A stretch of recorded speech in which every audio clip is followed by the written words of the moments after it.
అరుణోదయ స్తుతి కార్యక్రమంలో అనుదినము మాతో కలిసి దేవుని స్తుతిస్తున్న ప్రియ సహోదరి సహోదరులందరికీ మన రక్షకుడు ప్రభువైన యేసుక్రీస్తు నామములో హృదయపూర్వక వందనాలు తెలియజేస్తూ ఉన్నాం. నేటి ఉదయకాలమందు మన స్తుతి అంశం నిష్ప్రయోజకులమైన దాసులమని అంగీకరించుడి. లూకాసు వార్త 17వ అధ్యాయం 10వ వచనాన్ని చదువుకుందాం. అటువలే మీరును మీకు ఆజ్ఞాపించినవన్నీ చేసిన తర్వాత మేము నిష్ప్రయోజకులమైన దాసులము, మేము చేయవలసినవే చేసి ఉన్నామని చెప్పుడనెను.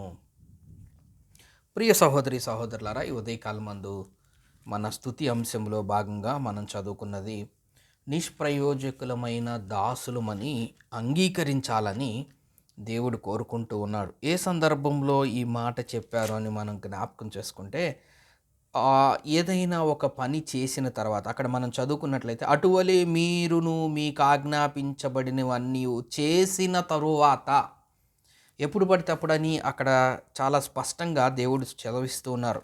మేము నిష్ప్రయోజకులమైన దాసులము, మేము చేయవలసినమే చేసి ఉన్నామని చెప్పుడి. ఎప్పుడు అంటే ఈ మాటను ఒక్కసారి మనం 5వ వచనం నుంచి చదువుకుంటే మనకి ఏ సందర్భంలో ఏ విషయంలో చెప్పబడింది అనేది మనకు అర్థమవుతుంది. అపోస్తులు మా విశ్వాసం వృద్ధి పొందించుమని ప్రభువుతో చెప్పగా, ప్రభు అంటున్నారు, మీరు ఆవగింజంత విశ్వాసము గలవారైతే ఈ కంబలి చెట్టును చూచి నీవు వేళ్లతో కూడా పెళ్ళగింపబడి సముద్రములో నాటబడుమని చెప్పునప్పుడు అది మీకు లోబడును. దున్నువాడు కానీ మేపువాడు కానీ మీలో ఎవనికైనా ఒక దాసుడుండగా వాడు పొలములో నుండి వచ్చినప్పుడు నీవు ఇప్పుడే వెళ్ళి భోజనము చేయమని వానితో చొప్పున చెప్పడు. అంతేకాక నేను భోజనము చేయుటకు ఏమైనను సిద్ధపరిచి నడుము కట్టుకొని నేను అన్నపానములు పుచ్చుకొన వరకు నాకు పరిచారము చేయము, అటు తర్వాత నీవు అన్నపానములు పుచ్చుకొనవచ్చు అని వానితో చెప్పును. కానీ ఆ దాసుడు ఆజ్ఞాపింపబడిన పనులు చేసినందుకు వాడు దయచూపినని వానిని మెచ్చునా?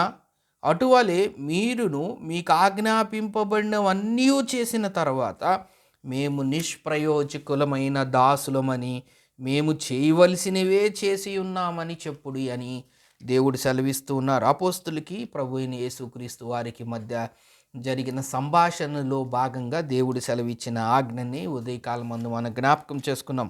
అపోస్తులు అడుగుతున్న వాట, విశ్వాసములో మేము అభివృద్ధి పొందాలి, మా విశ్వాసము అభివృద్ధి పొందించమని ప్రభువుతో వాళ్ళు వేడుకుంటున్నారు. విశ్వాసము గురించి దేవుణ్ణి అడుగుతూ ఉన్నారు.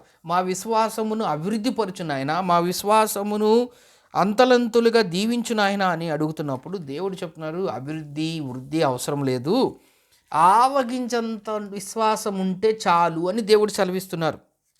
శిష్యులు అడుగుతుందేమో వృద్ధి కలిగించమని, దేవుడు సెలవిస్తుందేమో ఆవగింజంత విశ్వాసం ఉంటే చాలు అని దేవుడు చెప్తూ ఉన్నారు. ఎందుకు ఈ మాట అంటే, ఎంత ఎక్కువగా ఉంటే అంత విశ్వాసం ఉంటుందేమో అని మనుష్యుల యొక్క ఆలోచన ఉద్దేశము కలిగి ఉంటుంది. కాబట్టి దేవుడు హృదయాలోచనలు ఎరిగిన దేవుడు కాబట్టి ఆయన చెప్తున్న మాట, వృద్ధి కలిగిస్తేనో అభివృద్ధి చేస్తేనో ఇస్తేనో కలిగేది కాదు నాయన విశ్వాసం అనేది.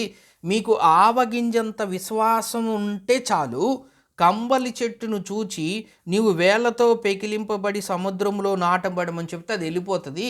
విశ్వాసం అనేది అలాంటిది, ఎక్కువగా వృద్ధి కలిగించేది కాదు. ఆవగింజంత విశ్వాసం ఉండి నువ్వు చెట్టును వెళ్ళి సముద్రంలో నాటబడును గాక అంటే నాటిపోతుంది.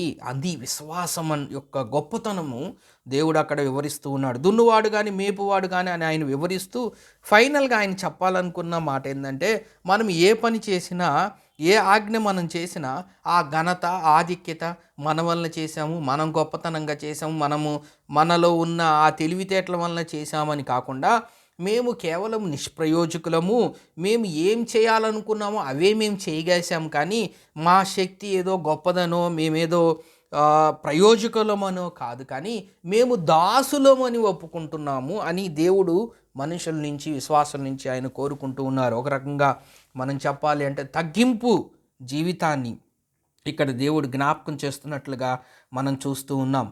నేను భోజనం చేయుటకు ఏమైనా సిద్ధపరిచి నడుము కట్టుకొని నేను అన్నపానములు పుచ్చుకొను వరకు నాకు పరిచారము చేయము, అటు తర్వాత నీవు అన్నపానము పుచ్చుకొనమని వానితో చెప్పును గాని, ఆ దాసుడు ఆజ్ఞాపింపబడిన పనులు చేసినందున వాడు దయ చూపునని వాడిని మెచ్చునా? కాదు కదా. దాసుడు యజమాని దగ్గర అన్నం పుచ్చుకునే విషయంలో, భోజనం చేసే విషయంలో, సిద్ధపరిచే విషయంలో, నడుము కట్టుకొని అన్నపానములు కూర్చోని వరకు పరిచారం చేసేవాడు పరిచారం చెయ్యాలి కదా. అటు తర్వాతే కదా అన్నపానములు పుచ్చుకొనవాలి అని దేవుడు సెలవిస్తున్నారు. అంటే ఇహలోకములో ఉదాహరణలు ఆయన సెలవిస్తూ ఉన్నారు. ఎగ్జాంపుల్గా ఆయన చెప్తూ ఉన్నాడు. దాసుడు ఒక పనివాడు పని చెప్పినప్పుడు ఏ విధంగా చేస్తారో, పొలములో ఏదైనా పని చెప్పినప్పుడు దున్నువాడు కానీ మేపువాడు కానీ మీలో ఎవరైనా ఒకడు దాసుడుగా ఉంటే వాడు పొలంలో నుండి వచ్చినప్పుడు నీవు ఇప్పుడే వెళ్ళి భోజనం చేయమని అంతో చెప్పునా? చెప్పడు కదా. అంతేకాక భోజనం చేయటకు ఏమైనా సిద్ధపరిచి నడుము కొట్టుకుని అన్నపానములు పుచ్చుకునే వరకు పరిచారం చేయను కదా, అటు తర్వాతే అన్నపానములు పుచ్చుకొను కదా.